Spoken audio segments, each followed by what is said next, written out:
Ennen kuin aloitamme, minulla on pieni pyyntö. Yritän saavuttaa 1000 tilaajaa. Se on minulle erittäin tärkeä virstanpylväs. Klikkaa ystävällisesti tilaa-painiketta subscribe. Se on vain pieni klikkaus, mutta minulle valtava motivaatio jatkaa videoiden tekemistä. Kiitos paljon teille kaikille. Ukrainalaisilta aroilta haaremiin päätynyt tyttö nousi maan vaikutusvaltaisimman miehen vaimoksi.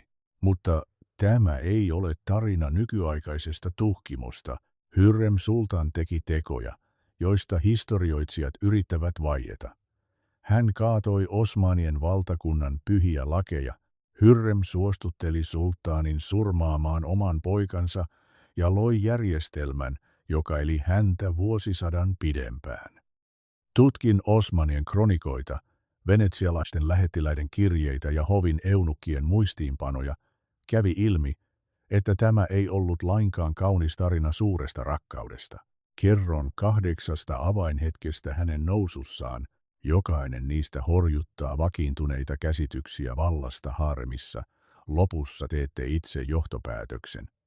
Oliko hän manipuloinnin nero vai osuiko hän vain oikeaan aikaan ja oikeaan paikkaan? Katsokaa loppuun, niin saatte vastauksia kysymyksiin, joihin ei vieläkään ole vastausta. Kuvitelkaa vuosi 1520, Topkapin palatsi Istanbulissa. Täällä noudatetaan sääntöjä, joita on noudatettu 300 vuotta. 1 yö, 1 rakastajatar. Sulttaanin tulisi olla etäinen. Hänen valtansa ei saisi riippua yhdestä naisesta. Tämä on perusteiden perusta. Kuvitelkaa nyt noin 15-vuotias tyttö, jonka Krimin tataarit vangitsivat jossain Rohatynin lähellä. Hänet myytiin orjaksi ja hän päätyi haaremiin. Hänellä ei ole korkeaa asemaa, yhteyksiä tai rikkautta. Varhaisissa asiakirjoissa hänen nimeään ei edes mainita. Hän on vain Roksolana, eli tyttö Rusiasta, 1 sadoista, ja tässä on jotain outoa. Vuotta myöhemmin Suleiman, Osmanien valtakunnan sulttaani, mies, jonka armeija seisoo Vienin porttien edessä, rikkoo tätä vanhaa perinnettä ja kutsuu tämän tytön luokseen yhä uudelleen.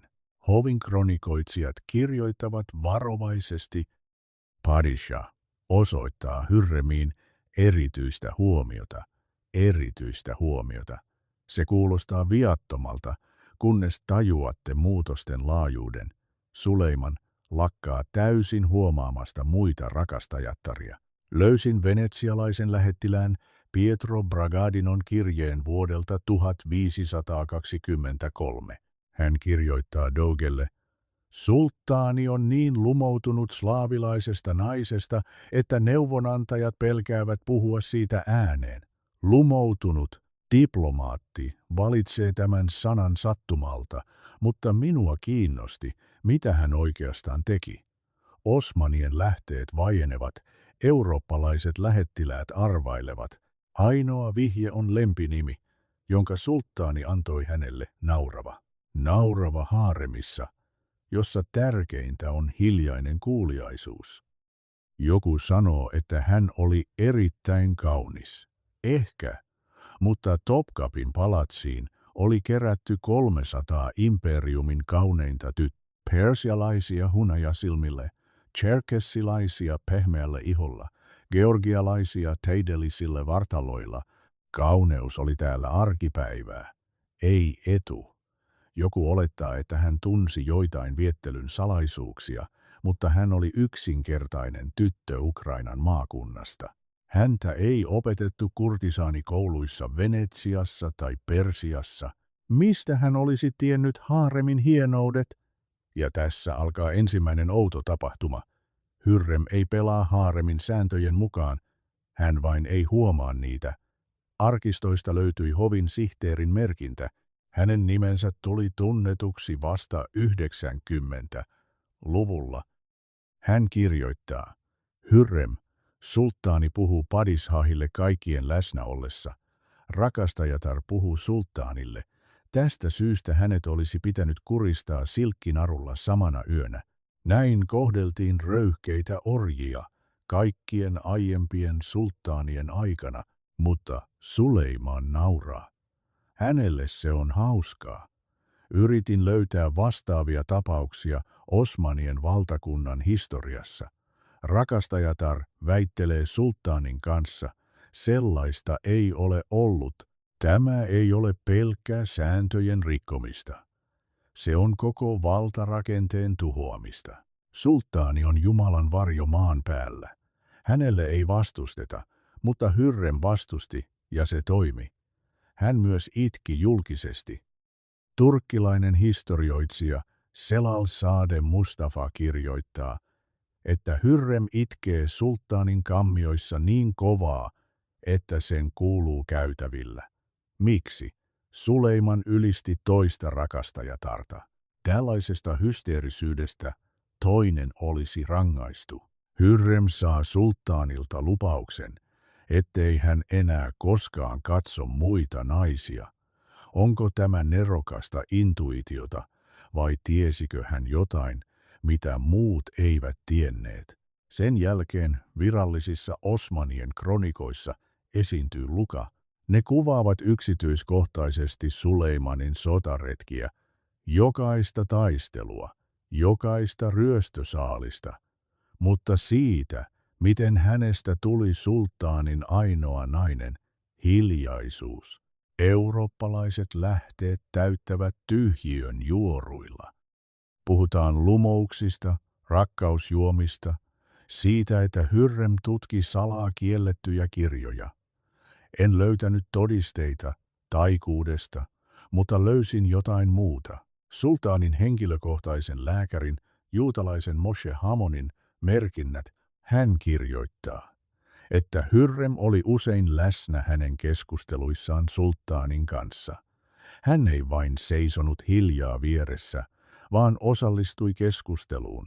Hän kysyi politiikasta, lääketieteestä, filosofiasta.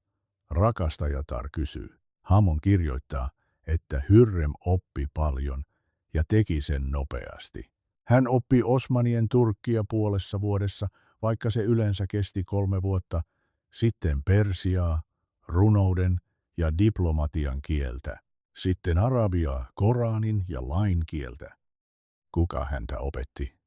Hamon ei kerro, mutta mainitsee, että Hürremillä oli pääsy palatsin kirjastoon, pääsy, jota millään rakastajattarella ei ollut ennen häntä. Miksi Suleiman antoi sen tapahtua? Romantikot sanovat, että hän vain rakastui hullusti ja rakkauden vuoksi oli valmis rikkomaan kaikki säännöt. Kyynikot sanovat, että hän tunsi hänen heikkoutensa. Suleiman oli sivistynyt mies. Hän kirjoitti runoja. Kauniit, mutta tyhmät nuket kyllästyttivät hänet. Hürrem ymmärsi sen ennen muita, ja hänestä tuli hänelle mielenkiintoinen keskustelukumppani. Ja tässä on jotain, mitä löysin venetsialaisen vakoojan yksityisestä kirjeestä. Roxolana tutki sulttaanin luonnetta yhtä hyvin kuin kirurgi tutkii ruumista.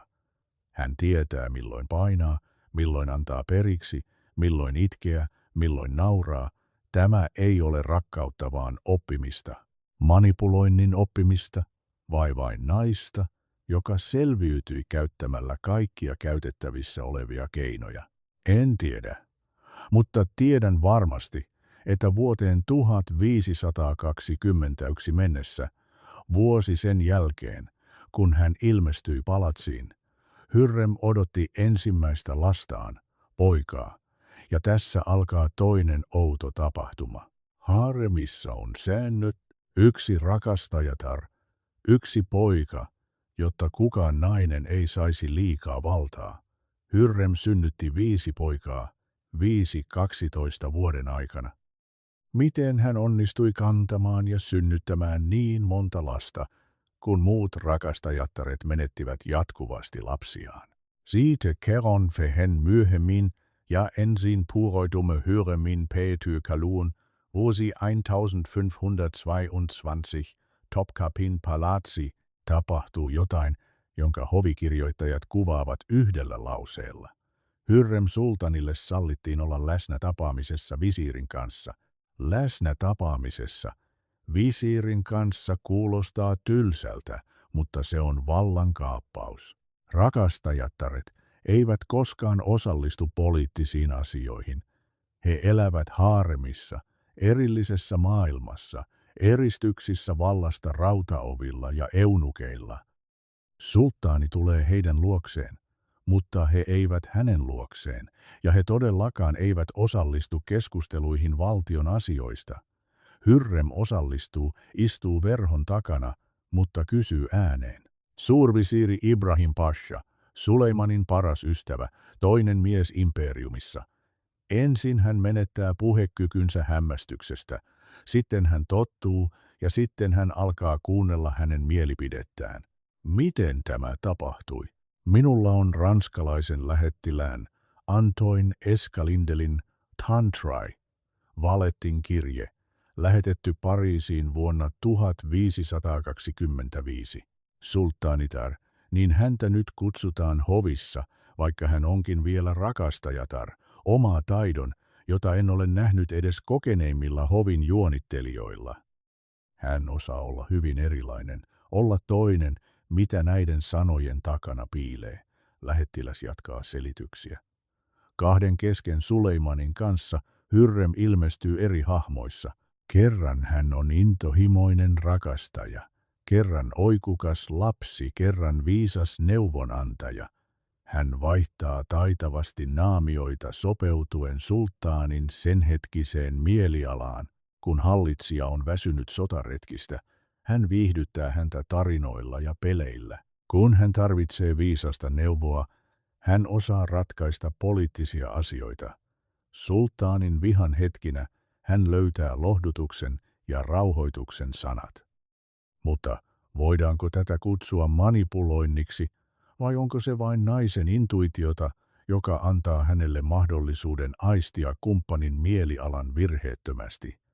Tähän menemme kiistojen ja erimielisyyksien alueelle. Jotkut historioitsijat väittävät, että tällaisen käytöksen perusta on rakkaus. Hürrem sopeutui sulttaanin mielialaan haluten tehdä hänet onnelliseksi. Toiset kallistuvat kylmän laskelmoinnin version puolelle. Hän tutki häntä, kuin näyttelijä valmistautuisi rooliin, yrittäen ennakoida jokaisen hänen toiveensa. Suoria todisteita kummastakaan versiosta ei ole, mutta on kiistaton tulos. Suleiman ei voi kuvitella elämäänsä ilman Hürremiä kirjaimellisesti. Kun sulttaani lähtee sotaretkelle vuonna 1526, hän ottaa Hürremin mukaansa rakastajattaren sotaretkelle. Ensimmäistä kertaa koko Osmanien valtakunnan historiassa janitsaarit, sulttaanin eliittijoukot, ilmaisevat tyytymättömyytensä. He pitävät sitä huonona enteenä, uskoen, että naisen läsnäolo retkellä voi tuoda onnettomuutta. Suleiman kuitenkin pysyy järkähtämättömänä, ja tässä on jotain hämmästyttävää. Suleimanin kirjeet Hürremille tältä retkeltä ovat säilyneet. Ne ovat täynnä runollisia kuvia ja tunnustuksia. Tässä vain muutama säe. Sulttaanitarini, elämäni, uskollinen kumppanini, ilman sinua jokainen päivä tuntuu vuodelta. Kumppanini, ei rakastajatar, ei jalkavaimo. Ja tämä ei ole tavallista runollista vapautta. Osmanien hierarkiassa jokaisella sanalla on laillinen painoarvo. Kutsumalla Hürremiä kumppanikseen, Suleiman käytännössä rinnastaa hänet vaimoon, mutta sulttaanit eivät solmi avioliittoja orjien kanssa. Se on käsittämätöntä. Hürrem tekee mahdottoman, mutta miten? Keisarillisen rahaston hoitajan merkinnöistä löysin mielenkiintoisen yksityiskohdan. Vuonna 1527 tehtiin suuri maksu, 50.000 kulta dukatia, saja, Hürrem sultan. Maksun tarkoitus, lunastus, Lunastus. Oliko hän lunastamassa itseään orjuudesta? Ei. Suleiman lunastaa hänet itse. Muodollisesti hän maksaa itselleen, koska Hürrem kuuluu palatsiin, ja palatsi puolestaan kuuluu hänelle. Se on eräänlainen oikeudellinen fiktiota, mutta se toimii. Hürremistä tulee vapaa nainen, ja vapaa nainen voi mennä naimisiin jopa sulttaanin kanssa. Kuka antoi hänelle tämän kaavan? Kuka osasi löytää aukon sharia-laissa, jota ei oltu huomattu 300 vuoteen? Virallisen version mukaan itse Suleiman rakasti Hürremiä niin paljon, että keksi tavan solmia avioliiton hänen kanssaan. Toisen version mukaan aloitteen tekijä oli Hürrem itse. Hän löysi sharia-lain asiantuntijan, ehkä saman juutalaisen lääkärin Moshe Hamonin, jolla oli yhteyksiä uskonnollisiin piireihin, ja yhdessä he kehittivät tämän ovelan suunnitelman. Todisteita tästä ei ole, mutta on tulos. Vuonna 1534 järjestetään hääseremonia, juhlallinen, julkinen, johon kutsutaan lähettiläitä eri maista. Imperiumi järkkyy. Eurooppa on hämmästyksissään. Venetsialainen lähettiläs kirjoittaa, tapahtui se, mitä pidettiin mahdottomana. Sulttaani meni naimisiin orjansa kanssa. Maailma meni ylösalaisin. Mutta tämä on vasta vallankaappauksen alku. Nyt Hürrem ei ole enää tavallinen rakastajatar. Hän on Haseki Sultan, uusi titteli, jota ei ollut ennen. Titteli keksitty erityisesti hänelle. Mitä mahdollisuuksia tämä titteli avaa? Ensinnäkin, taloudellinen riippumattomuus. Hürrem saa palkkaa, joka vastaa suurvisiirin palkkaa. Hänestä tulee yksi imperiumin rikkaimmista ihmisistä. Toiseksi, poliittinen vaikutusvalta. Hän voi antaa käskyjä sulttaanin nimissä, allekirjoittaa asiakirjoja, nimittää virkamiehiä. Kolmanneksi, ja tämä on kaikkein hämmästyttävintä, hän käy kirjeenvaihtoa ulkomaisten hallitsijoiden kanssa. Hänen kirjeensä Puolan kuningas Sigismund II, joissa hän käsittelee politiikkaa, liittoutumia ja kauppaa, ovat säilyneet. Rakastajatar, josta tuli diplomaatti. Mutta miten hän käytti valtaansa palatsin sisällä ja mitä tapahtui naiselle, joka oli hänen tiellään? Tässä törmäsin nimeen, joka jakaa koko historian kahtia. Mahidevran sultan, Suleimanin ensimmäinen rakastajatar, hänen esikoisensa Shehzade Mustafan äiti. Ennen Hürremin ilmestymistä hän oli käytännössä haaremin kuningatar, kruununperillisen äiti. Se on korkein asema naiselle imperiumissa, ja sitten ilmestyi Hürrem. Osmanien kronikoissa heidän ensimmäinen tapaamisensa kuvataan melko kuivasti. Syntyi kilpailua, mikä neutraali sana sodalle, joka kesti 20 vuotta.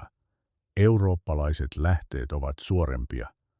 Ogier Giselin de Busbecq, Habsburgien lähettiläs, kirjoittaa Mahidevran ja mitä sitten tapahtui heidän välillään. On olemassa legenda, jonka useat riippumattomat lähteet vahvistavat fyysisestä yhteenotosta. Vuonna 1523 Mahidevran hyökkäsi Hürremiin, kimppuun Haremin kylpylässä ja pahoinpiteli häntä. Hän repi tämän vaatteet ja raapi tämän kasvot. Miksi? Virallinen versio. Kateus. Mahidevran ei voinut hyväksyä sitä, että Suleiman ei enää katsonut häneen. Mutta on myös toinen versio. Hürrem oli raskaana toisesta lapsesta. Mahidevran ymmärsi, että jokainen Hürremin poika oli uhka hänen pojalleen Mustafalle. Lopulta Osmanien valtakunnan kruununperijöitä ei säästelty, heidät tapettiin. Suleiman sai tietää tappelusta ja ensimmäistä kertaa historiassa rangaistiin kruununperijän äitiä. Mahidevran sai julkisen nöyryytyksen, menetti korujaan, palkkaansa ja oikeuden nähdä sulttaania. Hürrem sai uudet kammiot, suuremmat, ylellisemmät, lähempänä sulttaanin kammioita. Kosto oli vasta alkanut, mutta seuraavan iskun Hürrem antaisi vasta myöhemmin. Hän odottaisi 14 vuotta, koska hyvin suunniteltu kosto ei ole tunne, se on strategia. Vuosi 1521. Hürrem odottaa ensimmäistä lastaan, poikaa nimeltä Mehmed. Vuosi 1524. Toinen poika Abdullah kuolee imeväisenä. Vuosi 1526. Kolmas poika Selim. Vuosi 1527. Neljäs poika Bayezid. Vuosi 1530. Viides poika Cihangir. 5 raskautta ja tytär Mihrimah. Yhteensä 6 lasta 9 vuodessa. 1500-luvulla tämä oli paljon. Se oli poikkeuksellisen paljon sulttaanin haaremin naiselle. Miksi poikkeuksellista? Koska raskaus haaremissa ei ollut biologiaa, se oli politiikkaa, ja politiikka on julmaa. Tutkin Topkapin palatsin sairaalan lääketieteellisiä asiakirjoja, niitä harvoja, jotka ovat säilyneet. Siellä mainitaan, että 30 orjattaren raskaudesta vuosina 1520–1530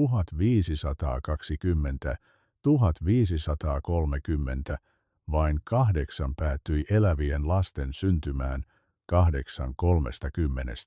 Loput keskenmenoja, kuolleena syntyneitä, kuolemia synnytyksessä. Hürremin kohdalla 6 tervettä lasta, 6 raskaudesta, 7, jos lasketaan Abdullah, joka kuoli 3 kuukauden ikäisenä tuntemattomaan sairauteen. Tilastollinen ihme vai jotain muuta? Tässä siirrymme arvailujen ja oletusten synkkään maailmaan.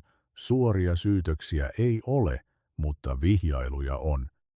Venetsialainen vakooja Marco Maracini kirjoita yksityisessä raportissaan vuonna 1528.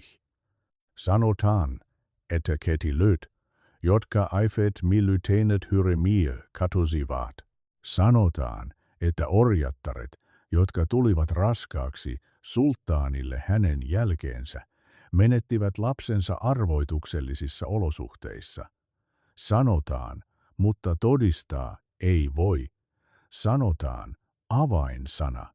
Kuka sanoo? Hovin juorukellot, kateelliset haaremista, Hürremin viholliset hovissa tai ihmiset, jotka näkivät jotain, mistä ei saa puhua ääneen. Yritin löytää kadonneiden kätilöiden nimiä. Löysin yhden, Fatma Hatun, haaremin pääkätilö. Vuosina 1515–1523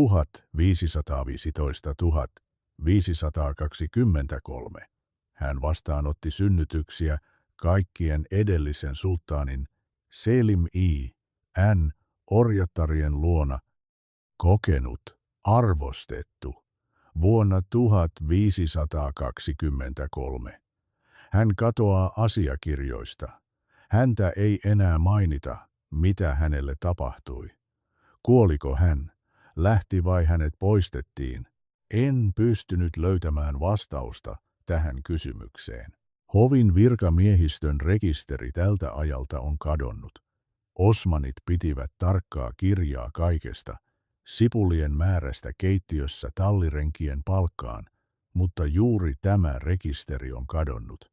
Sattuma, mahdollista, mutta tässä on jotain, mikä ei todellakaan ole sattumaa. Vuoden 1523 jälkeen kaikki Hürremin synnytykset vastaanottaa uusi kätilö. Hänen nimensä on Gülfem Hatun ja hän on fanaattisesti uskollinen Hürremille. Mistä tiedän hänen uskollisuudestaan? Hänen testamentistaan. Gülfem Hatun kuolee vuonna 1542. Testamentissaan hän jättää koko omaisuutensa moskeijan rakentamiseen Hürremin, ei sulttaani Hürremin nimissä. Kätilö, joka testamenttaa omaisuutensa moskeijaan kunnioittaakseen herraansa, ylittää ammatillisen uskollisuuden rajat. Mitä Hürrem teki Gülfemille saadakseen niin suuren uskollisuuden, tai mitä Gülfem teki Hürremille, joka sitoi heidät ikuisesti? Vastauksia ei ole, mutta on lopputulos. Hürrem synnyttää terveitä lapsia, muut orjattaret eivät. Otetaan konkreettinen tapaus. Vuosi 1529. Orjatar nimeltä Gülbahar Cherkeskaja, tunnettu kauneudestaan, tulee raskaaksi Süleymanille, vahvistettu haaremi kirjanpidolla. 3 kuukauden kuluttua keskenmeno. Syy dokumenteissa. Äkillinen kuume. Vuotta myöhemmin Gülbahar tulee taas raskaaksi, jälleen keskenmeno. Syy putoaminen portaista. 3. raskaus ei toteudu. Gülbaharista tulee hedelmätön. Onnettomuus. 3 peräkkäistä onnettomuutta. Löysin vielä 4 vastaavaa tarinaa. Orjattaret tulevat raskaaksi, menettävät lapsensa, syyt aina erilaiset. Kuume, putoaminen, pilaantunut ruoka, myrskyn pelko, kaikki nämä naiset olivat samassa palatsin siivessä, jota johti Hürremin vanhempi palvelija. Hänen nimensä oli Ratsia, hänestä tiedetään vähän. Vain se, että hän oli tataari ja tuli palatsiin Hürremin kanssa. Ehkä heidät vangittiin yhdessä ja että vuodesta 1523 lähtien hän johti kaikkia Hürremin kammiota palvelevia palveluja. Hän johti palveluja. Kuulostaa viattomalta, mutta se tarkoitti, että hän kontrolloi, kuka valmisti ruokaa, kuka siivosi huoneita, kuka toi vettä, kuka pesi pyykkiä. Elämänhallinta on elämän ja kuoleman hallintaa, varsinkin maailmassa, jossa myrkyt olivat osa politiikkaa. Onko todisteita siitä, että Rasia myrkytti raskaana olevia orjattaria? Ei yhtäkään. Onko olemassa vaihtoehtoista selitystä? Kyllä. Keskenmenot 1500-luvulla olivat yleinen ilmiö. Lääketiede oli alkeellista, hygienia huono, infektiot yleisiä.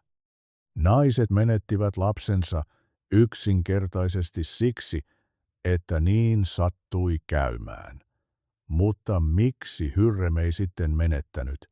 Miksi hänen lapsensa selvisivät, mutta muiden lapset eivät? Yksi historioitsija ehdotti, että hän sai parasta hoitoa. Süleyman keski Heidenläkereiden valvoa hänen raskauksiaan. Toinen historioitsija vastusti sanoen, että etuoikeudet seliteivät selviytymisen, mutta eivät selitä muiden selviytymättömyyttä. Jos palatsin sairaala oli hyvä Hürremille, miksi se oli huono muille? 3. historioitsija esitti radikaalin version. Hürrem poisti tarkoituksella kilpailijat. Ei kaikkia, vain raskaana olevat, koska raskaus merkitsi uhkaa hänen pojilleen. Tämän version todisteita ei ole, vain välillisiä vihjeitä, tilastoja, katoavia kätilöitä, epäilyttäviä sattumia. En voi väittää tietäväni totuutta, voin vain esittää faktat. Ensimmäinen fakta. Hürrem synnytti 5 poikaa. Toinen fakta. Muut orjattaret synnyttivät poikkeuksellisen harvoin. 3. fakta. 10 vuotta Hürremin tuloa palatsiin hän on ainoa nainen, jolla on lapsia Süleymanin kanssa.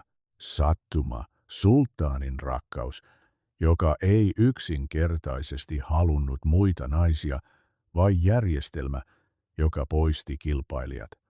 Tässä on jotain mielenkiintoista. Vuoteen 1530 mennessä Hürrem ei hallinnut vain omaa siipeään palatsissa. Hän hallitsi koko haaremia. Miten hän onnistui siinä? Se on jo toinen kysymys, ja se on vielä monimutkaisempi. Topkapin haaremissa asui 300 naista, 10 eunukkeja ja oli tiukka hierarkia. Rikkoakseen tämän järjestelmän piti paitsi poistaa kilpailijat, myös luoda oma verkosto, vakoilijoiden, liittolaisten ja toteuttajien verkosto, ja Hürrem loi tämän verkoston. Mutta kysymys on, miten? Vuosi 1534. Topkapin palatsi. Tapahtuu jotain, mitä Osmanien kronikoitsijat kuvaavat neutraalisti. Mahidevran, sulttaani ja Shehzade Mustafa lähtivät Manisaan. He lähtivät Manisaan. Näin karkotukset kuvataan. Manisa, Anatolian maakuntakaupunki. Siellä Shehzadet, prinssit, oppivat hallitsemaan saaden käyttöönsä pienen provinssin. Se oli perinne. Mustafa, vanhimpana poikana, olisi sinne lähtenyt, mutta Mahidevran, kruununperijän äiti, jäi yleensä pääkaupunkiin sulttaanin viereen. Se antoi hänelle vaikutusvaltaa, yhteyksiä, tietoa. Mahidevran lähtee pysyvästi. Kuka teki tämän päätöksen? Virallisesti itse Süleyman. Hän päätti, että Mustafa tarvitsee äidin vierelleen. Epävirallisesti Topkapin arkistoissa säilyy Hürremin kirje Süleymanille, päivätty 153, vuosi ennen karkotusta. Hürrem kirjoittaa, sieluni, minun padishahini, en voi nukkua, tietäen, että tämä nainen hengittää samaa ilmaa kuin sinä. Lähetä hänet poikansa luo, olkoon hän edes johonkin hyödyksi. Tämä nainen, Hürrem, ei edes kutsu häntä nimeltä. Kirjeen sävy, miten sen sanoisi, ei muistuta pyyntöä. Se kuulostaa vaatimukselta, joka on kääritty runollisiin fraaseihin, ja Süleyman suostuu. Miksi? Miksi hän suostui karkottamaan ensimmäisen poikansa äidin tyydyttääkseen entisen orjan? Romanttinen versio. Rakkaus. Hän ei voinut kieltäytyä naisesta, jota hän rakasti enemmän kuin elämää, kyyninen versio. Hürrem teki Süleymanin elämän sietämättömäksi hysteerioilla, itkulla, läheisyyden kieltämisellä.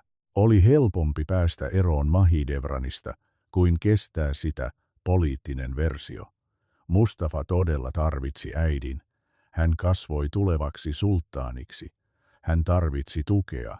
Süleymanin päätös oli looginen. Valitse versio itse. En tiedä mikä on oikea, mutta tiedän seuraukset.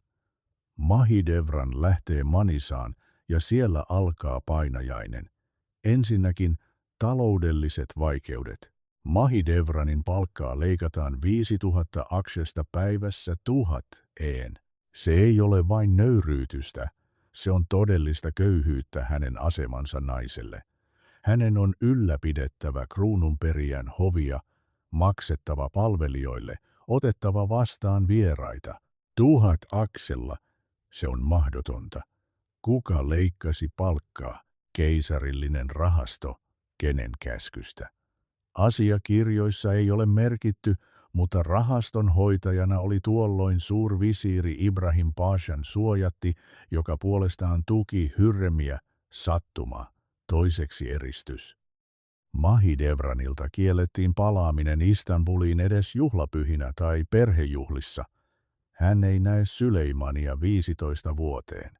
Kuka kielsi? Muodollisesti kukaan. Yksinkertaisesti. Joka kerta, kun Mustafa pyytää lupaa tuoda äitinsä juhlaan, lupaa ei tule. Keneltä luvan pitäisi tulla? Sulttaanilta. Mutta sulttaani on hiljaa. Ehkä hän unohtaa vastata poikansa pyyntöihin, tai joku siepaa kirjeet. Törmäsin mielenkiintoiseen yksityiskohtaan. Palatsipostin päällikkönä vuodesta 1532 oli eunukki nimeltä Sumbul Aga. Hürrem nimitti hänet. Hän oli hänen henkilökohtainen palvelijansa ennen kuin sai tämän viran. Postin hallinta on tiedon hallintaa. Kirjeet voivat kadota. Lähetit voivat olla saapumatta tai saapua muuttuneessa muodossa. Mahidevran löysi itsensä ansasta.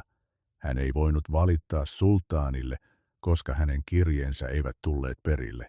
Hän ei voinut palata, koska lupaa ei ollut. Hän ei voinut edes ylläpitää arvokasta hovia, koska varoja ei ollut riittävästi. Kolmanneksi nöyryytys. Vuonna 1537 Manisaan saapuu tarkastaja Istanbulista tarkastamaan Mustafan hovinmenoja. Hän havaitsee rikkomuksen. Mahidevran väitetysti käytti rahaa henkilökohtaisiin tarpeisiin hovin tarpeiden sijaan. Tämä on absurdi. Hänellä ei ollut rahaa edes hovin tarpeisiin. Mitäpä henkilökohtaisia menoja? Mutta tarkastaja tekee raportin, joka lähetetään Istanbuliin ja Mahidevranin palkkaa leikataan entisestään 500 akçeen. 500 akçe on tavallisen palvelijan palkka. Kruununperijän äiti saa palvelijan tasoisen palkan. Kuka oli tämä tarkastaja? Hänen nimensä oli Hüseyin A. Kuka hänet nimitti? Suurvisiiri. Kenen suosituksesta? En löytänyt vahvistavaa asiakirjaa, mutta on mielenkiintoinen fakta. Palatuaan Manisasta Hüseyin A. saa ylennyksen ja hänestä tulee yhden Hürremin perustaman hyväntekeväisyyssäätiön hallinnoija. Palkinto uskollisesta palveluksesta. Olenko liian epäluuloinen? Ehkä se on vain sattuma. Neljänneksi psykologinen sodankäynti. Istanbulista Manisaan alkaa saapua lahjoja. Kalliita kankaita, jalokiviä, harvinaisia mausteita. Keneltä? Hürremin. Kyllä, Hürrem lähettää Mahidevranille lahjoja säännöllisesti, liittäen niihin kirjeitä, joissa hän kutsuu häntä sisareksi ja toivottaa kaikkea hyvää, mitä varten. Hyvän tekeväisyyden vuoksi. Mahidevran, saadessaan nämä lahjat, tuntee vain vihaa. Hän ymmärtää, että tämä on pilkkaa. Hürrem osoittaa ylemmyyttään, näyttäen kuka omistaa todellisen vallan, rahat ja sulttaanin suosion. Tässä on, mitä yksi aikalainen, Çelebi Asaf, hovin runoilija Mustafan luona, kirjoittaa. Mahidevran sulttaani itkee joka yö, ei nuku, menettää järkensä, kiroaa Rokselanaa. Tämä avioliitto ei ollut romanssi, vaan kauppasopimus. Hürrem teki rystemistä perheenjäsenen, ja tämä toteutti hänen tahtonsa Neuvostossa, imperiumin Neuvostossa. 5 vuoden kuluttua, vuonna 1544, Rystemistä tuli suurvisiiri, imperiumin toinen mies, sitten sulttaanin ja Hürremin nuk, ja Mahidevran oli yhä Manisassa, ilman rahaa, ilman valtaa, ilman toivoa, mutta hänellä oli yhä keino voittaa, sillä hänellä oli ässä hihassaan hänen poikansa Mustafa. Mustafa oli komea, rohkea, viisas, kansan rakastama ja armeijan kunnioittama. Hän oli täydellinen kruununperijä, jopa eurooppalaiset lähettiläät huomauttivat, että jos Mustafasta tulisi sulttaani, imperiumia odottaisi kukoistuksen aika. Mutta tässä on avainsana, jos. Niin kauan kuin Mustafa eli, Hürremin pojilla ei ollut kohtaloa tulla sulttaaneiksi, sillä hän oli vanhempi ja hänellä oli etuoikeus valtaistuimeen. Laki oli hänen puolellaan. Juuri tässä Hürrem osoitti, mihin hän oli valmis. Siksi kerron tästä historian synkemmästä puolesta tarkemmin, sillä kyse on murhasta ja poikkeuksellisesta sellaisesta, sulttaanin pojan teloituksesta, isänsä käskystä. Tässä tarinassa ei ole sankareita eikä pahiksia. Totuus on, kuten aina, jossain välissä. Vuosi 1534. Topkapin palatsin kivet polttavat jalkoja tukahduttavassa kuumuudessa. Kuvitelkaa sitä hellettä. Koko kaupunki kokoontuu palatsin porttien eteen, sillä tapahtuu jotain mahdotonta. Sulttaani menee naimisiin, eikä prinsessan, ei naapurimaiden hallitsijan tyttären tai arvostetun turkkilaisnaisen kanssa, vaan Hürremin, entisen orjan, kanssa. Seremonia kestää 3 päivää, ja siihen liittyy juhlia, almujen jakamista ja ilotulituksia. Sulttaani haluaa, että tästä tapahtumasta kerrotaan kaikkialle.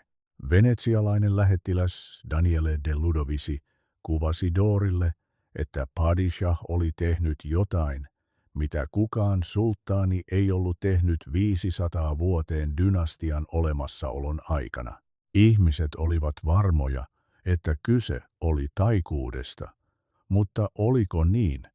Häät eivät olleet romanttinen ele. Ne olivat laillinen teko, joka muutti kaiken imperiumissa. Ennen häitä hän oli rakastettu jalkavaimo, häiden jälkeen sulttaanin vaimo hänen veroisensa. Hänen arvonimekseen tuli Haseki Sultan, joka oli luotu juuri hänelle. Nyt myös vaimolla oli valtaa, ja hänen palkkansa nousi 2000 akseen päivässä, mikä oli enemmän kuin visiirillä. Epäilemättä ratkaiseva tekijä oli hänen sanansa. Sulttaanin rouvalla oli oikeus osallistua neuvoston istuntoihin, vaikkakin symbolisesti verhon takana. Silti hänellä oli oikeus ilmaista mielipiteensä, ja hänen sanoillaan oli painoarvoa. De facto Roxolana sai hallituksen jäsenen aseman, mutta miten siihen annettiin lupa? Kuka antoi naiselle luvan vaikuttaa valtion politiikkaan? Päätös tuli yksinomaan Suleimanilta. Mikä siis ohjasi häntä? Tässä voidaan erottaa useita syitä. Ensinnäkin rakkaus, ymmärrettävin selitys. Hän oli niin lumoutunut hänestä, että oli valmis sivuuttamaan vakiintuneet tavat. Toiseksi eristäytyneisyyden tunne. Suleiman menetti isänsä varsin nuorena. Hänen äitinsä poistui maailmasta, kun hän oli 40-vuotias, hänen läheinen kumppaninsa Ibrahim Pasha. Tämä aihe ansaitsee oman huomionsa, mutta ennakoiden tämä ystävyys päättyy traagisesti. Roxolana hänestä tuli ainoa henkilö, johon hän luotti varauksetta. Kolmanneksi, pragmatismi. Vaikka Suleiman oli loistava komentaja, hän ei erottunut vahvoilla hallinnollisilla taidoilla. Roxolanalla puolestaan oli lahjakkuutta kulissien takana juonitteluun ja johtamiseen. Hän täydensi hänen puutteitaan taitavasti. Hän oli tietoinen siitä ja käytti sitä hyödykseen. Kumpi näistä argumenteista on todennäköisin? Ehkä kaikki yhdessä, tai ehkä mikään niistä ei ole täysin tyhjentävä. Onnistuin löytämään kirjeen, jonka Suleiman lähetti Roxolanalle vuonna 1535, vuosi heidän häidensä jälkeen. Kirjoitan sotaretkeltä. Ilman neuvoasi olen kuin sokea. Ilman ääntäsi olen kuin kuuro. Palaa luokseni nopeasti. Visiirini, minun visiirini. Juuri näin hän kutsui häntä. Eikä tämä ole tavallinen runollinen metafora. Se on todellisuuden tunnustus. Roxolana todella hallitsi imperiumia virallisten visiirien rinnalla. Hallitseminen ei kuitenkaan ole vain käskyjen antamista, se on myös valvontaa, ja valvontaan tarvitaan hyvin haarautunut verkosto. Ja tässä alkaa mielenkiintoisin osuus. Yritin rekonstruoida tätä verkostoa, löytää ihmisiä, jotka olivat ehdoitta omistautuneita Roxolanalle, toteuttivat hänen toiveitaan, olivat hänen silmänsä ja kätensä palatsissa, ensimmäinen piiri. Eunukit. Osmanien valtakunnassa eunukit eivät olleet vain haaremin vartioita. He olivat voimakas tiedustelupalvelu, hallintoelin ja joskus myös pyöveleitä. Roxolanan haaremin pääeunukki oli Sumbul Aga. Mainitsin hänet jo aiemmin. Hän valvoi postia, hallinnoi haaremin taloutta ja nimitti palvelijoita. Jokainen tapahtuma naispuolisessa palatsin osassa kulki hänen käsien läpi, kuka hänet nimitti, muodollisesti sulttaani, mutta todellisuudessa Roxolanan suosituksesta Symbi oli omistautunut hänelle fanaattisesti. Hänen kuolemansa jälkeen vuonna 1558 hän ilmaisi toiveen tulla haudatuksi hänen viereensä, ja hänen pyyntönsä toteutettiin. Hänet haudattiin hänen mausoleumiinsa hänen jalkoihinsa. Mitään vastaavaa kunniaa ei kohdannut yhtäkään eunukkia koko historian aikana. Miten selitetään sellainen omistautuminen? Yleisesti hyväksytyn version mukaan Roxolana oli hyvä isäntä, on myös toinen versio. Spiul tunsi monia hänen salaisuuksistaan, ja hänen omistautumisensa oli eräänlainen hiljaisuuden takuu. Mitä salaisuuksia hän vei mukanaan hautaan? Toinen piiri, palvelijat.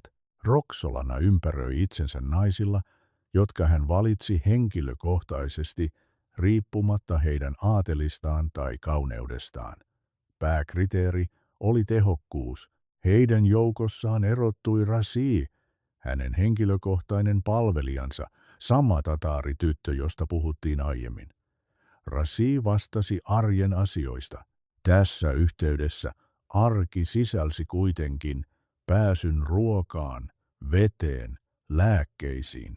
Pääsyn, jonka saattoi antaa tai päinvastoin kieltää. Oliko Rasi myrkyttäjä? Siihen ei ole todisteita, mutta on yksi outo tosiasia. Rasi kuoli vuonna 1541 yllättäen noin 35-vuotiaana. Kuolinsyyksi ilmoitettiin vatsasairaus. 1400-luvulla vatsasairaus oli usein kiertoilmaus myrkytykselle. Kuka myrkytti hänet?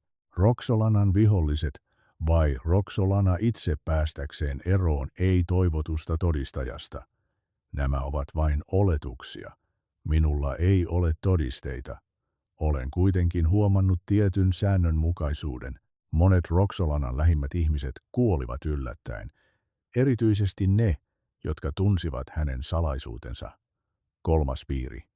Visiirit.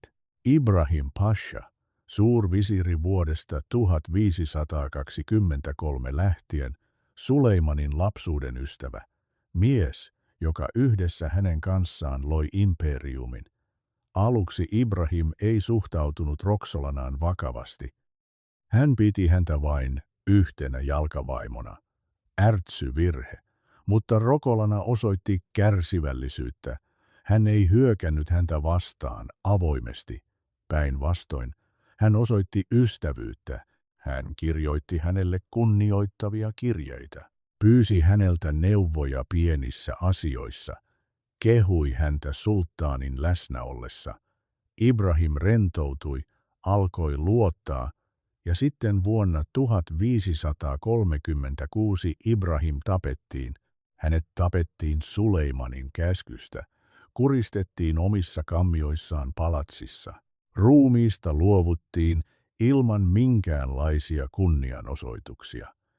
Viralliseksi syyksi nimettiin maanpetos.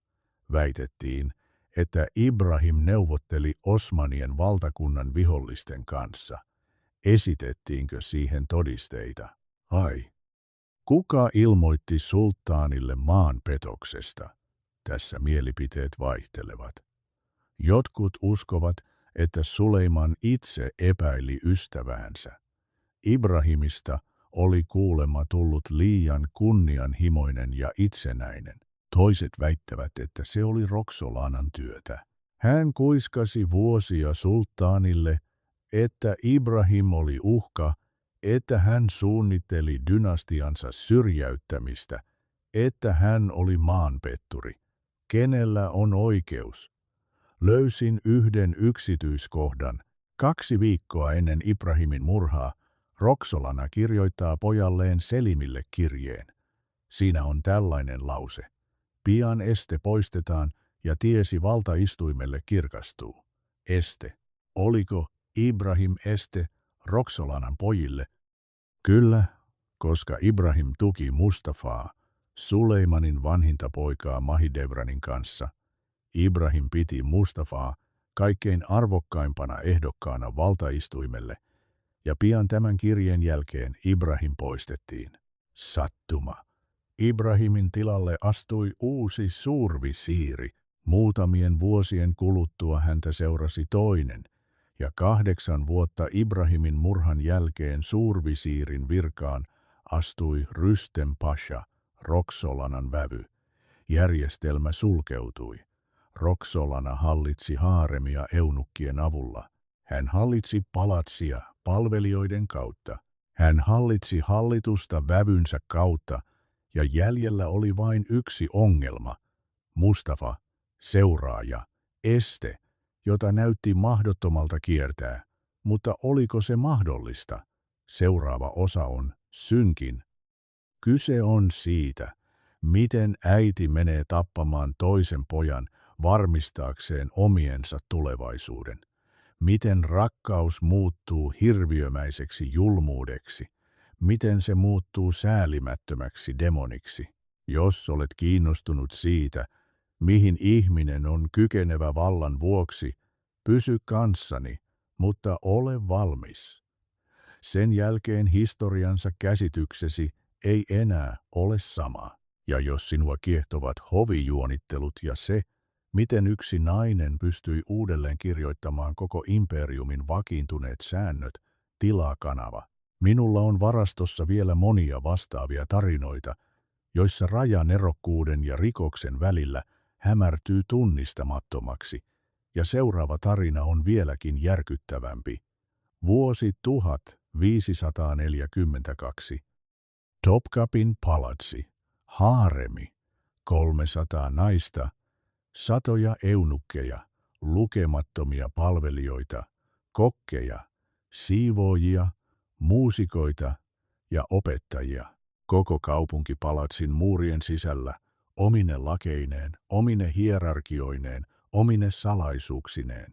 Ja koko tätä kaupunkia hallitsee vain yksi nainen, Roksolana. Muodollisesti haaremia johtaa Valide Sultan, sulttaanin äiti, mutta Suleimanin äiti Hafsa kuoli vuonna 1534.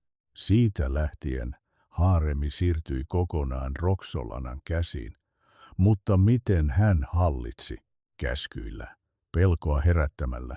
Hän ei hallinnut tiedon avulla, sillä haaremista tiedon on pääresurssi. Tietää, kuka on yhteydessä keneen, kuka juonittelee, kuka tuntee tyytymättömyyttä. Se on valtaa. Roksolana loi tiedonkeruujärjestelmän, joka ylitti kaikki aikansa tiedustelupalvelut. Yritin rekonstruoida tätä järjestelmää pala palalta, ja tässä on mitä sain selville. Ensimmäinen taso. Eunukkitiedustelijat. Haaremissa eunukit jaettiin 3 luokkaan. Valkoiset. Euroopasta tulevat, pääasiassa slaavit tai kreikkalaiset, mustat, afrikkalaiset ja erityiset, ne, jotka oli kastroitu jo aikuisena ja jotka säilyttivät muistoja elämästä palatsin ulkopuolella. Roksolana suosi 3. luokkaa. Miksi? Koska he olivat kunnianhimoisia, pyrkivät parantamaan asemaansa ja ainoa tapa menestyä eunukille oli palvella uskollisesti vaikutusvaltaista suojelijaa ja palvella hyvin. Symbol Aga kuului erityisiin. Hänet kastroitin 20-vuotiaana. Vasta jouduttuaan vankeuteen hän muisti vapauden ja vihasi nykyistä tilaansa. Roksolana antoi hänelle epätodellisen vallan, sillä nainen ei voinut antaa eunukille todellista valtaa, mutta hän antoi hänelle vallan illuusion, arvonimen, kunnioituksen, oikeuden rangaista muita vastineeksi. Symbol maksoi hänelle rajattoman uskollisuuden, mutta hän ei ollut yksin. Hänen alaisuudessaan työskenteli 20 nuorempaa eunukkia. Jokaisella oli oma vastuualueensa, vanhempien jalkavaimojen huoneet, keittiöt, kylpylät, puutarhat, jopa käymälät. Kyllä, käymälät. koska juuri siellä naiset käyttäytyvät rennommin ja jakavat vilpittömästi asioita, joita he eivät sanoisi muissa paikoissa. Joka ilta nuoremmat eunukit raportoivat Symbiulille, Spiul raportoi Roxolanalle. Mitä he raportoivat? Jalkavaimo Ahe valittaa päänsärystä. Hän pyysi keittäjältä erityistä keitosta, erityinen keitos. Mahdollisesti kyseessä on vain lääke tai ehkä myrkky tai keino päästä eroon, ei toivotusta raskaudesta. Palvelija Fatma tapasi eunukki Alin yöllä puutarhassa. Tapaaminen, rakkaus, salaliitto, salaisen viestin välittäminen. Kulbachar itki kylpylässä, sanoi haluavansa palata kotiin. Itki ja ilmaisi halunsa palata kotiin. Se on merkki heikkoudesta. Roxolana tiesi sen ja käytti sitä omiin tarkoituksiinsa, sillä jokainen heikkous on painostuskeino. Kulbachar haluaa kotiin. Roxolana voi auttaa häntä toteuttamaan tämän toiveen, mutta tiettyä hintaa vastaan, palvelusta vastaan, ystävän pettämistä vastaan. Ahe tarvitsee keitosta. Roxolana voi tarjota apua, ja silloin Aishe on hänelle velkaa. Fatma tapaa salaa Alin. Roxolana voi sulkea silmänsä tälle tai ilmoittaa siitä sulttaanille ja aiheuttaa julkisen teloituksen.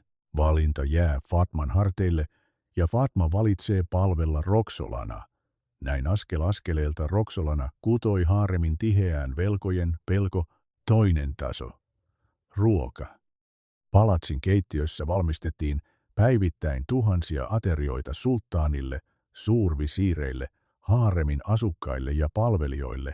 Pääkokki oli palatsin kamariherran alainen, mutta kamariherra puolestaan sai suorat käskyt Roxolanalta Sumbulin kautta. Roxolana ei henkilökohtaisesti osallistunut ruoanlaittoon, mutta hän päätti, kuka sai mitäkin pöytään. Erityisen suosiossa oleva orjatar.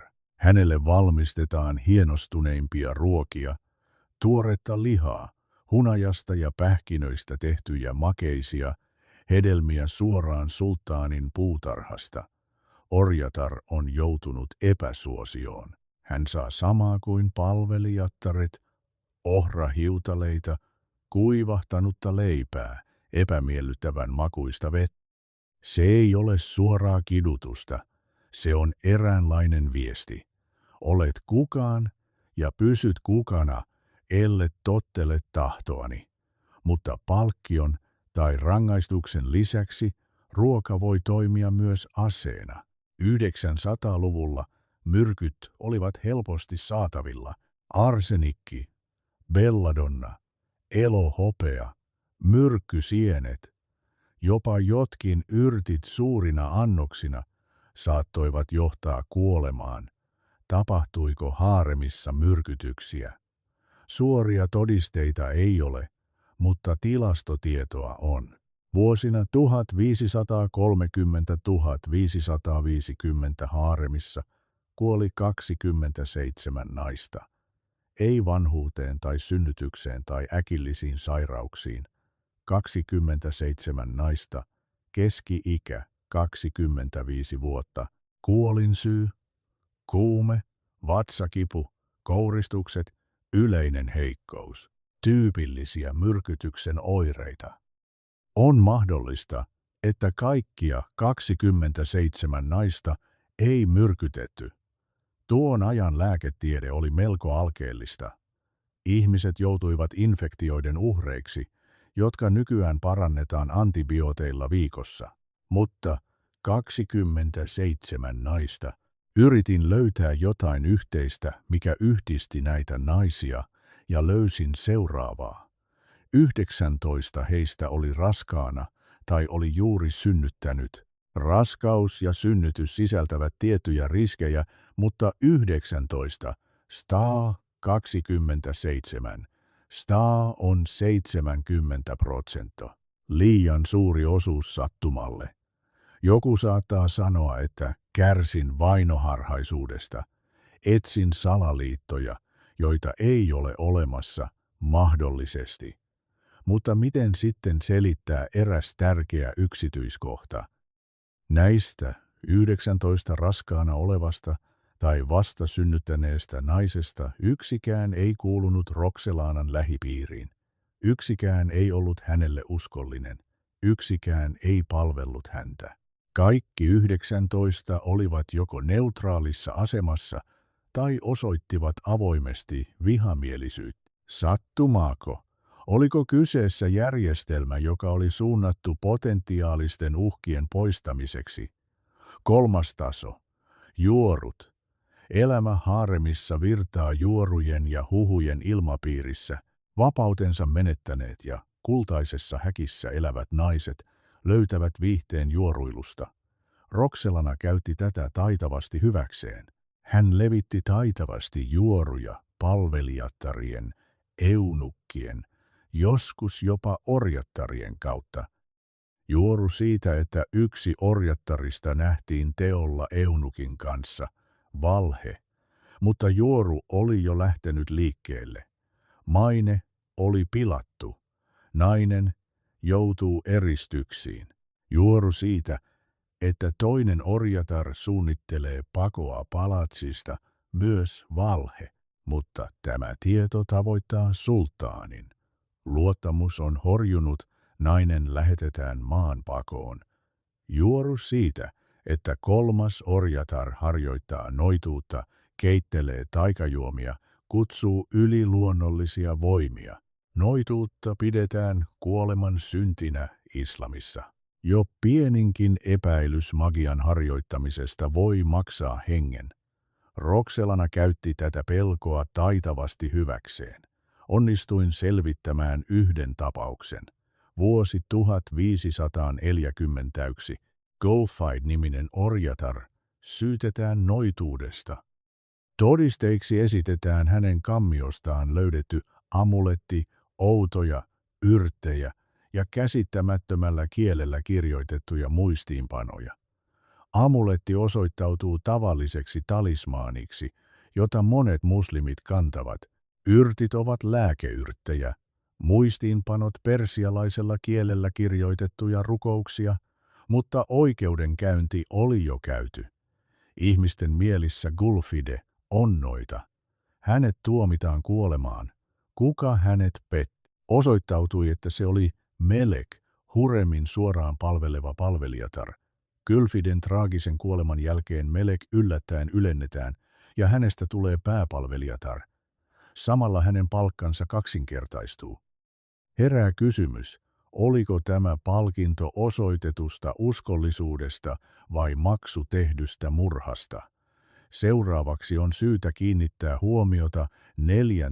merkittävään tasoon, lapset. Haaremi oli paikka, jossa asuivat paitsi orjattaret, myös heidän lapsensa, mukaan lukien sulttaanin pojat ja tyttäret sekä lapsenlapset. Lapset haaremissa olivat erityisen arvokkaita. He olivat eräänlaisia vipuvarsia, painostuskeinoja, uhkia ja panttivankeja poliittisissa peleissä. Hürrem, ilmeisesti, ymmärsi tämän paremmin kuin kukaan muu. Hän huolehti henkilökohtaisesti lapsistaan, valvoi heidän koulutustaan, ystäviensä ja jopa palvelijattariensa valintaa. Kaiken piti olla hänen tarkassa valvonnassaan. Ja mitä tapahtui muiden orjattarien lapsille? Heidät lähetettiin pois pääkaupungista varhain, joskus jopa liian aikaisin. Esimerkiksi Mahidevranin poika Shehzade Mustafa lähetettiin Manisaan 16-vuotiaana, mitä pidettiin tavallisena ilmiönä. Muut orjattarien pojat, jotka saattoivat muodostaa uhan Hurremille valtaistuinpelin taistelussa, lähtivät pääkaupungista 12-vuotiaina. 8-vuotiaana hän on vielä lapsi, mutta miksi heidät lähetettiin niin aikaisin? Virallisesti tämä selitettiin tarpeella hankkia koulutusta ja opetella hallitsemaan provinsseja. Epävirallinen syy oli kuitenkin heidän eristäminen hovista. Mitä kauempana he olivat pääkaupungista, sitä vähemmän heillä oli yhteyksiä ja tukea, ja siten vähemmän mahdollisuuksia valtaistuimeen. Lapset, joilla ei ollut mahdollisuutta olla yhteydessä hoviin, eivät muodostaneet vakavaa uhkaa. 5. vaikuttamistasoni. Dynastiset avioliitot. Hurremin tyttäret menivät naimisiin vaikutusvaltaisten suurvisiirien kanssa, vahvistivat dynastisia siteitä ja hänen äitinsä asemaa. Entä muiden orjattarien tyttäret? He menivät parhaimmillaankin naimisiin provinssien kuvernöörien kanssa ja joskus jäivät kokonaan naimattomiksi. Historiallisissa asiakirjoissa mainitaan 3 kuolleiden orjattarien tytärtä, jotka eivät koskaan menneet naimisiin ja kuolivat noin 20-vuotiaina sairauksiin. Mutta miksi heille ei löydetty aviomiehiä? Koko asia oli siinä, että avioliitot järjesti itse sultaani, mutta yleensä Hurremin neuvosta. Hän joko ei suositellut heitä lainkaan tai ehdotti niin sopimattomia ehdokkaita, että tytöt kieltäytyivät avioliitosta. Naimattomat orjattarien tyttäret eivät muodostaneet minkäänlaista uhkaa, koska he eivät voineet luoda dynastiaa tai synnyttää perillisiä. He yksinkertaisesti katosivat näkyvistä. Vuoteen 1545 mennessä harem oli Hremmin täydellisessä hallinnassa. Muodollisesti haremia hallitsi edelleen sulttaani, mutta tosiasiassa jokainen eunukki, palvelijatar ja orjatar tiesi, että todellinen valta oli keskittynyt Hürremin käsiin. Hänen tottelemattomuutensa merkitsi väistämätöntä kuolemaa, nopeaa tai hidasta. Hänen palvelemisensa oli mahdollisuus selviytyä ja joskus myös menestyä. Valinta oli ilmeinen ja useimmat valitsivat elämän. Harem on kuitenkin vain osa palatsia ja palatsi on vain osa valtavaa imperiumia. Hurrem pyrki suurempaan. Hänen tavoitteensa oli valtaistuin, mutta ei itselleen, sillä nainen ei voinut tulla sulttaaniksi. Hän halusi nähdä poikiensa istuvan valtaistuimella. Sitä varten oli poistettava viimeinen este, Mustafa. Ja tästä alkaa tämän tarinan synkin puoli. Koska kruunun perillisen murha on poikkeuksellinen rikos ja maanpetos on haaste itse laillisuudelle. Mutta Hurrem ei pelännyt lakeja. Hän kirjoitti ne uudelleen. Miten tarkalleen hän sen teki, saamme selville myöhemmin, mutta varoitan teitä. Jos luulette tietävänne, mihin tämä nainen pystyy, olette syvästi väärässä. Syyskuu 1553. Konya, Anatolia. Shehzade Mustafa, 38-vuotias mies, komea, urhea ja armeijan rakastama, astuu isänsä, sulttaani Suleimanin, telttaan. Hän ei aavista, että kyseessä on ansa. Telttaan odottavat häntä 7 mykkää pyöveliä, jotka hyökkäävät hänen kimppuunsa. Mustafa puolustautuu. Hän on vahva ja kokenut soturi, mutta voimat ovat epätasaiset. Häntä kuristetaan silkkinarulla. Perinteinen tapa teloittaa Osmanien dynastian prinssit, joka sallii verenvuodatuksen välttämisen ja ei jätä näkyviä jälkiä. Suleiman seisoo verhon takana ja kuuntelee, kuinka hänen oma poikansa kuolee, mutta miksi? Virallisen version mukaan Mustafa valmisteli salaliittoa isänsä syrjäyttämiseksi ja vallan kaappaamiseksi väkivaltaisesti. Suleimanilla oli kuulemma todisteita. Mitä todisteita? Kirjeet, jotka Mustafa oli kuulemma kirjoittanut Persian shahille ehdottaen liittoa Suleimania vastaan. Nämä kirjeet esitti sulttaanille suurvisiiri Rüstem Pasha, Hurremin vävy. Myöhemmin kuitenkin ilmeni, että kirjeet olivat väärennettyjä. Mistä se tiedetään? Suleimanin kuoleman jälkeen hänen seuraajansa Selim Hummana, Hurremin poika, määräsi tutkinnan suoritettavaksi kansan laajan kyselyn ja järkytyksen vuoksi. Tutkinta osoitti, että kirjeitä ei ollut kirjoitettu Mustafan kädellä.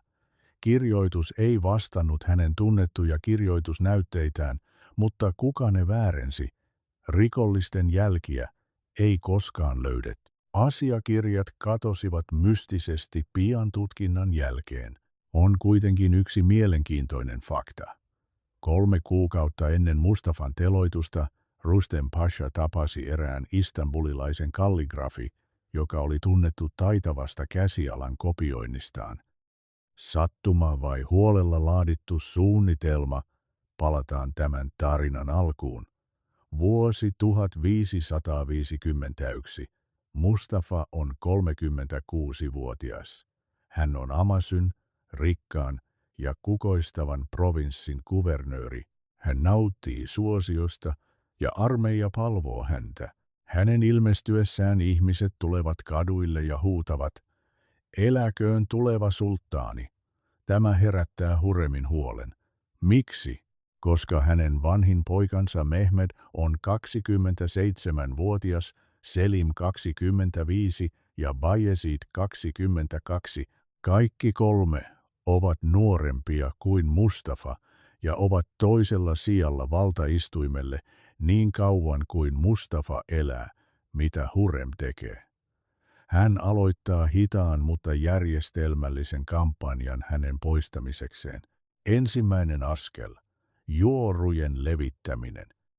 Juorujen siitä, että Mustafa on kärsimätön, haluaa valtaistuinta eikä kunnioita vanhempaansa. Mistä näitä juoruja levitetään? Istanbulista, palatsista, Hurremin lähistöllä olevista ihmisistä. Juorut tavoittavat provinssin, armeijan ja tietysti itse Mustafan. Mustafa kirjoittaa isälleen kirjeitä, joissa hän vannoo uskollisuutta ja vakuuttaa, ettei hän koskaan nosta kättään vanhempaansa vastaan. Suleiman vaikenee, koska Hurrem on jo hänen kimpussaan. Toinen askel, epäilyksen kylväminen. Hurrem ei sano Suleimanille suoraan, Mustafa on maanpetturi. Se olisi liian törkeää ja ilmeistä. Sen sijaan hän toimii hienovaraisilla vihjauksilla. Minun sulttaanini. Olen kuullut outoja asioita lähettiläiltä. Sanotaan, että poikasi ottaa vastaan arvokkaita lahjoja Persian shahilta. Luultavasti se on vain valhetta, mutta silti outoa, eikö totta? Rakas sieluni, janitsaarit rakastavat Mustafaa jopa enemmän kuin sinua. Onko se normaalia? Minun padishahini, olen huolissani. Mustafa on ihmisten ympäröimä, jotka kuiskivat jatkuvasti valtaistuimesta. Mitä jos hän kuuntelee heitä? Vihjaus toisensa jälkeen, vuosien ajan. Tämän seurauksena Suleiman alkaa epäillä poikansa uskollisuutta, koska Hurrem tuntee hänen heikkoutensa, vainoharhaisuutensa. Suleiman muisti isoisänsä Bayezid II, traagisen kohtalon, jonka hänen oma poikansa syrjäytti. Hän tiesi, että hänen isänsä Selim X oli ottanut vallan väkivaltaisesti pakottaen isoisänsä luopumaan kruunusta. Suleiman ymmärsi, että Osmanien dynastiassa pojilla ei ollut taipumusta odottaa. He mieluummin ottivat sen, mitä tarvitsivat, ja Hurrem muutti tämän pelon taitavasti voimakkaaksi aseeksi. Kolmas askel. Eristäminen. Mustafan ystävät ja tukijat alkavat kadota. Yksi Mustafaa tukeneista suurvisiireistä syytetään yhtäkkiä korruptiosta, erotetaan virasta ja lähetetään maanpakoon. Toinen suurvisiiri, joka kehui Mustafaa hovissa, jää eläkkeelle terveyssyihin, ja kolmas suurvisiiri löydetään kuolleena. Virallinen versio, itsemurha. Kuulemma hirtti itsensä omassa kodissaan. Korkean virkamiehen itsemurha, jolla kaikki sujui hyvin, vai yksinkertaisesti epämiellyttävän todistajan poistaminen. Mustafa jää ilman tukea hovissa. Hänellä on armeija, mutta hänellä ei ole liittolaisia vallassa, ja valta ei ole vain armeija. vaan myös byrokratia, asiakirjat, nimitykset ja raha. Kaikki tämä on Hurremin vävyn, suurvisiiri Rystem Pashan hallinnassa. 4. askel. Provokaatio. Vuosi 1552. Suleiman julistaa sotaretken Persiaan, johon koko armeijan on osallistuttava. Mustafa, rajaprovinssin kuvernöörinä, on liityttävä sulttaaniin joukkoineen. Hän liittyy ja tapaa isänsä Koniassa. Juuri siellä tapahtuu outo tapahtuma. Janitsaarit nähdessään Mustafan alkavat huutaa hänen nimeään. Mustafa, Mustafa, virallisesti kukaan. Janitsaarit vain rakastivat Mustafaa. Epävirallisten tietojen mukaan janitsaarit kuitenkin havaittiin päivää ennen Mustafan saapumista jakavan rahaa ja sanovan, huomenna Seksad saapuu. Ottakaa hänet asianmukaisesti vastaan. Kuka tämä mies oli? Useat todistajat näkivät hänet, mutta kuvaukset vaihtelevat. Yhdessä asiassa kaikki ovat kuitenkin yhtä mieltä. Hän oli pukeutunut Istanbulista tulleiden hovin palvelijoiden asuun, ilmeinen provokaatio, jonka tarkoituksena oli osoittaa Suleimanille, että Mustafa oli paljon vaarallisempi kuin hän luuli. 5. vaihe, finaali, Janitsaari-episodin jälkeen Suleiman kutsuu Mustafan telttaansa neuvonpitoon. Mustafa menee aseettomana, koska sulttaanin vierailu aseiden kanssa katsotaan sopimattomaksi ja loukkaavaksi. Hän menee aseettomana kohti kuolemaansa. Teltassa odottavat jo janitsaarit. Miksi ei? Jotta he eivät voisi kertoa tapahtuneesta. Mustafa puolustautuu, huutaa ja pyytää isältään armoa. Hän vannoo uskollisuuttaan. Suleiman seisoo verhon takana ja kuuntelee eikä pysäytä tappajiaan. Miksi? Koska hän uskoi poikansa petokseen, vai vakuuttiko Hürrem hänet siitä, että muuta vaihtoehtoa ei yksinkertaisesti ollut? Yksi kirje, jonka Hürrem kirjoitti Suleimanille viikkoa ennen Mustafan teloitusta, on säilynyt. Sitä säilytettiin pitkään Topkapin palatsin salaisissa arkistoissa. Tässä kirjeessä hän kirjoittaa, minun sulttaanini, tiedän kuinka vaikeaa sinulla on, mutta sinun on ajateltava imperiumia, muiden poikiesi turvallisuutta, dynastian tulevaisuutta. Joskus isän on uhrattava yksi poika pelastaakseen muut. Allah ymmärtää sinua. Uhrattava yksi poika pelastaakseen muut, hänen poikansa. Tämä ei ole neuvo, vaan käsky, ja Suleiman alistui. Mustafan teloituksen jälkeen imperiumi järkyttyi, kansa suri, janitsaarit kapinoivat. Runoilijat kirjoittivat elegioita, valittaen sulttaanin parhaan pojan, imperiumin toivon kuolemaa. Suleiman selitti puhuen salaliitosta ja petoksesta, sulttaanin velvollisuudesta valtiota kohtaan.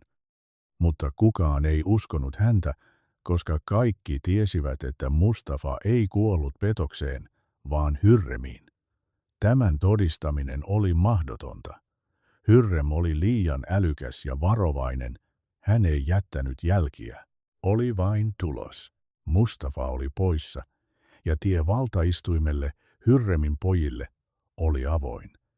Hän ei kuitenkaan ottanut huomioon yhtä asiaa. Hänen poikansa olivat myös kunnianhimoisia. He himoitsivat valtaa, eivätkä halunneet jakaa valtaistuinta keskenään. Suleimanin kuoleman jälkeen vuonna 156 alkoi sota Selimin ja Bayezidin välillä. Veljessurmasota, joka päättyi Bayezidin ja kaikkien hänen poikiensa 5 pojan teloitukseen. Hürrem loi järjestelmän, joka lopulta tuhosi hänen oman perheensä. Ja tämä ei ole vielä loppu, vaan vasta alku, koska Hürremin menetelmät, vakoilu, manipulointi ja kilpailijoiden poistaminen tulivat normiksi. Seuraavien 130 vuoden aikana Osmanien valtakuntaa eivät hallinneet sulttaanit, vaan heidän äitinsä ja vaimonsa. Alkoi naisten sultanaatin aikakausi, jolloin orjat hallitsivat maailmaa. Hürrem ei ainoastaan ottanut valtaa, vaan muutti itse sen luonnetta. Ja tässä syntyy pääkysymys. Suunnitteliko hän sen etukäteen, vai selviytyykö hän vain ainoalla hänelle tarjolla olleella tavalla? Oliko hän pahantekijä vai järjestelmän uhri, joka ei jättänyt naisille muuta valintaa? Tästä puhumme finaalissa, jossa yritän selvittää, millainen Hürrem todella oli ja miksi emme tänä päivänä voi vastata tähän kysymykseen yksiselitteisesti. Huhtikuu 1558, Istanbul, Topkapin palatsi. Hürrem kuolee noin 54 vuoden iässä. 1500-luvulla tämä on melko kunnioitettava ikä. Kuolinsyy pitkäaikainen sairaus. Nykyajan ihmiset mainitsevat kuumeen, heikkouden ja ruokahaluttomuuden. Jotkut historioitsijat epäilevät syöpää, toiset tuberkuloosia, toiset vain vanhuutta. Emme tiedä tarkalleen, koska ruumiin avausta ei tehty, mutta tiedämme, että hän kuoli palatsissa, ylellisyydessä, lastensa ympäröimänä, Osmanien valtakunnan vaikutusvaltaisimman naisen asemassa, joka oli tullut kuningattareksi. Tarina onnellisella lopulla ei ole aivan, koska 5 kuukautta ennen hänen kuolemaansa tapahtui outo tapahtuma. Hänen keskimmäinen poikansa Bayazid nousi kapinaan vanhempaa veljeään Selimiä vastaan. Kyllä, Suleiman elää vielä ja on sulttaani, mutta hänen poikansa taistelevat jo keskenään valtaistuimesta isän ja äidin elinaikana. Eikö tämä ole hulluutta? Miksi näin kävi? Koska Hürremin luoma järjestelmä riistäytyi hallinnasta. Hän opetti poikiaan taistelemaan vallasta, poistamaan kilpailijoita ja olemaan luottamatta kehenkään, ja he käyttivät näitä oppitunteja toisiaan vastaan. Bayazid hävisi ja joutui pakenemaan Persiaan. Suleiman vaati hänen luovuttamistaan. Persian shahi suostui, mutta vaati siitä valtavaa rahasummaa. Bayazid ja kaikki hänen 5 poikaansa teloitettiin 1 päivän aikana. Hürrem sai tietää tästä pian ennen kuolemaansa. Jotkut todisteet kertovat, että tämä tragedia nopeutti hänen kuolemaansa. Hän koki rakkaan poikansa kuoleman, mutta jopa kuolinvuoteellaan hän ajatteli edelleen valtaa. Hürremin viimeinen kirje oli osoitettu hänen eloon jääneelle pojalleen Selimille. Siinä hän kirjoitti, kun isäsi kuolee, toimi nopeasti, älä odota hetkeä. Valloita Istanbul ja poista kaikki, jotka voivat tavoitella valtaistuinta, kaikki veljet ja veljenpojat. Muista, armo on heikkoutta. Valloita Istanbul ja poista kaikki. Mitä tämä on? Äidin testamentti pojalle vai murhaajan ohjeet? Selim kuunteli hänen neuvoaan. Suleimanin kuoleman jälkeen vuonna 156 hän teloitutti kaikki jäljellä olevat miespuoliset sukulaisensa 8 ihmistä. Tästä tuli perinne, niin sanottu veljen surman laki, jonka mukaan uuden sulttaanin oli poistettava kaikki mahdolliset kilpailijat. Selim vei ne absurdiin teloittaen jopa vauvoja, teloitettujen veljensä lapsia. Tällaisen perinnön Hürrem jätti jälkeläisilleen. Valta hinnalla millä hyvänsä. Entä mitä tapahtui imperiumille hänen kuolemansa jälkeen? Ensimmäisten 20 vuoden aikana ei tapahtunut mitään erityistä. Suleiman hallitsi vielä ja imperiumi pysyi vahvana. Mutta sitten valtaistuimelle nousi Selim II, Hürremin poika. Hän sai lempinimen Selim Juomari. Hän väärinkäytti alkoholia eikä hoitanut valtion asioita, siirtäen kaikki huolet visiireille. Miksi? koska hänen äitinsä oli opettanut hänet juonimaan, mutta ei opettanut hallitsemaan maata. Selimin jälkeen valtaistuimelle nousi vielä heikompia ja tahdottomampia sulttaaneja, Murat, Mehmet ja Ahmed. Kukaan heistä ei ollut erinomainen komentaja, eikä kukaan pystynyt laajentamaan imperiumin rajoja. Miksi?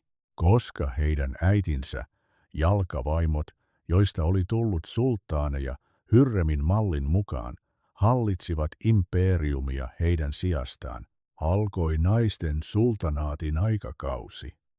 Vuodesta 1508 vuoteen 1634 kokonaista 126 vuotta Osmanien valtakuntaa hallitsivat tosiasiallisesti naiset, epävirallisesti sulttaanit pysyivät nimellisinä hallitsijoina, mutta olivat heikkoja, nuoria, juoppoja tai hulluja, ja heidän takanaan seisoi voimakkaita äitejä, validesulttaaneja, haaremin naisia, jotka kontrolloivat visiirejä, armeijaa ja valtiovarainministeriötä.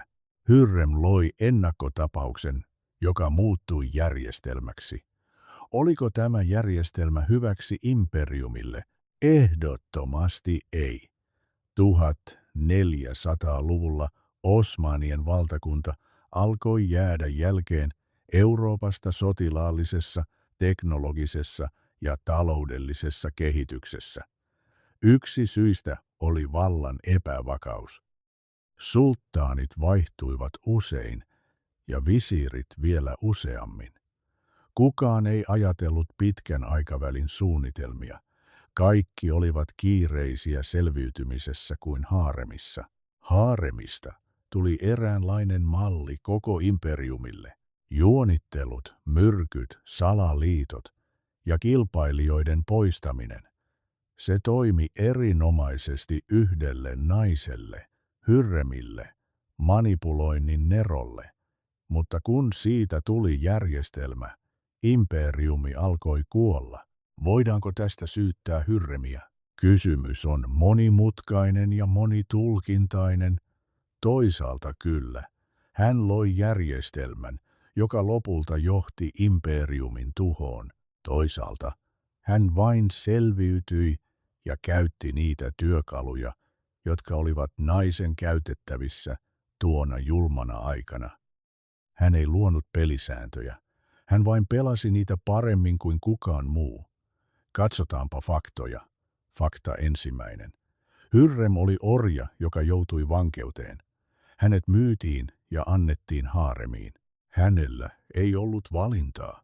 Joko hänestä tulisi yksi sadoista nimettömistä jalkavaimoista, tai hän taistelisi paikastaan auringossa.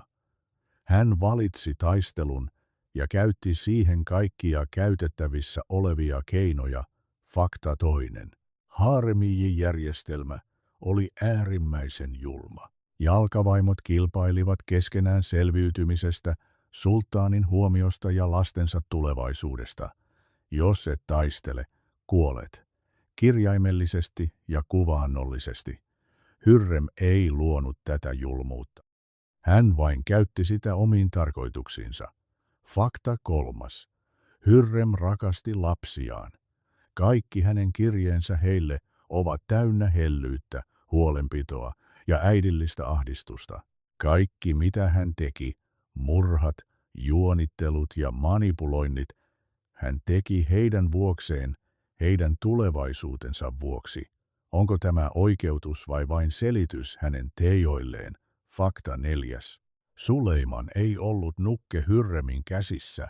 Hän oli yksi historian suurimmista sulttaaneista, Unkarin valloittaja, viennin piirittäjä ja laajensi imperiumin rajoja maksimikokoon.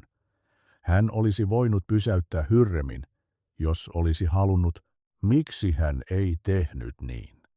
Koska hän rakasti häntä, koska hän oli hänelle hyödyllinen, koska hän pelkäsi menettää hänet. Voimme vain arvailla, ja siinä on pääongelma, emme tiedä varmasti. Meillä on faktoja, kirjeitä, kronikoita ja asiakirjoja, mutta meillä ei ole motiiveja. Meillä ei ole sisäisiä monologeja, meillä ei ole Hürremin päiväkirjoja, joissa hän selittäisi, miksi hän toimi juuri näin. Voimme vain tehdä oletuksia. Jotkut historioitsijat väittävät, että hän oli pahantekijä, kylmä, laskelmoiva ja armoton murhaaja. Toiset pitävät häntä järjestelmän, aikakauden ja olosuhteiden uhrina. Vielä toiset näkevät hänessä monimutkaisen ja ristiriitaisen persoonallisuuden, ihmisen, jolla on vahvuutensa ja heikkoutensa, rakkautensa ja julmuutensa. Kuka on oikeassa? Todennäköisesti ne, jotka pitävät kiinni kolmannesta näkökulmasta, koska historia on harvoin mustavalkoista. Hürrem ei ollut pyhimys eikä demoni. Hän oli tavallinen nainen, joka joutui mahdottomiin olosuhteisiin ja onnistui selviytymään. Mutta selviydyttyään hän muutti maailmaa parempaan vai huonompaan. Kaikki riippuu näkökulmasta. Lapsilleen hän oli rakastava äiti, joka varmisti heille arvokkaan tulevaisuuden. Mahidevranille ja Mustafalle hän oli epäilemättä murhaaja, Suleimanille elämänsä rakkaus, Osmanien valtakunnalle tuhon katalysaattori. Totuus on kuten aina jossain puolivälissä, tai ehkä sitä ei ole ollenkaan. Yhden asian ymmärsin tutkiessani tätä tarinaa. Pidämme yksinkertaisista vastauksista, maailman jakamisesta sankareihin ja pahantekijöihin, hyviin ja pahoihin, mutta todellisuus on paljon monimutkaisempi ja monikerroksisempi. Käyttikö Hürrem myrkkyjä? Mahdollista, vaikka todisteita siitä ei ole. Manipuloiko hän Suleimania? Kyllä, mutta hän antoi sen tapahtua. Tappoiko hän Mustafan? Epäsuorasti, mutta hänen teloituskäskyn antoi Suleiman. Missä kulkee raja syyllisyyden ja olosuhteiden välillä? En tiedä. Mitä tiedän varmasti? Hürrem oli poikkeuksellinen persoona, älykäs, kunnianhimoinen, armoton ja uskomattoman lahjakas. Hän onnistui tulemaan kuningattareksi paeten orjuudesta maailmassa, jossa se tuntui mahdottomalta. Mitä tämä on? Suurin saavutus vai kauhea rikos? Molempia samanaikaisesti. Juuri siksi hänen tarinansa herättää tänäkin päivänä niin paljon kiistoja ja erimielisyyksiä, koska siinä ei ole yksinkertaisia ja yksiselitteisiä vastauksia. Kävimme läpi koko hänen matkansa orjuudesta Ukrainan aroilta Osmanien valtakunnan vaikutusvaltaisimmaksi naiseksi.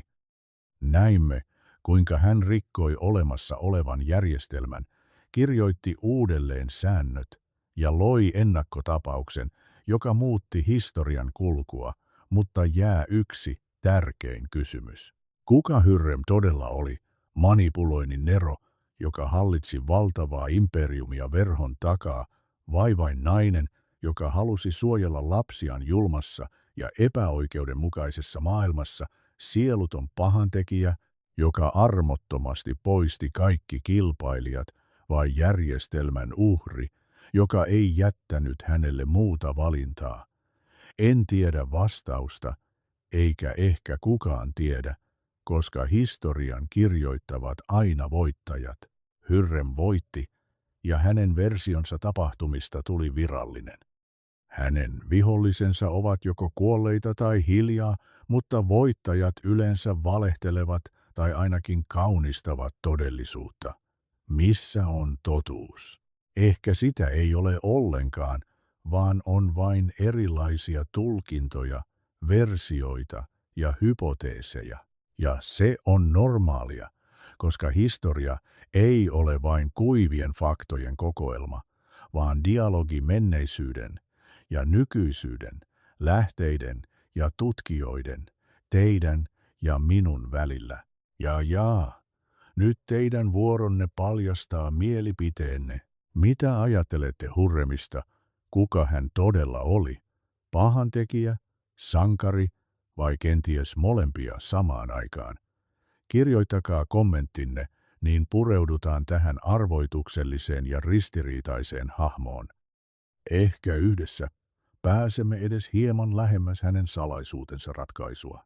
Jos taas pidätte tarinoista, joissa totuus piilee varjoissa, faktat sekoittuvat myytteihin ja jokaisella tulkinnalla on paikkansa, niin tilatkaa kanavani. Täältä löydätte monia kiehtovia tarinoita, joista jokainen on arvoitus vailla itsestään selvää vastausta. Kiitos, että olette olleet mukanani tähän pisteeseen asti. Nähdään seuraavassa tutkinnassa. Kiitos, että katsoit tämän videon loppuun asti. Arvostan todella jokaista hetkeä, jonka vietit täällä kanssani. Olemme nyt matkalla kohti ensimmäistä virstanpylvästä, 1000 tilaajaa. Jos tarinani koskettivat sinua edes vähän, tue minua klikkaamalla tilaa-painiketta subscribe. Jokainen tilaus on minulle suuri motivaatio jatkaa ja tuoda sinulle lisää merkityksellisiä tarinoita. Nähdään seuraavassa videossa.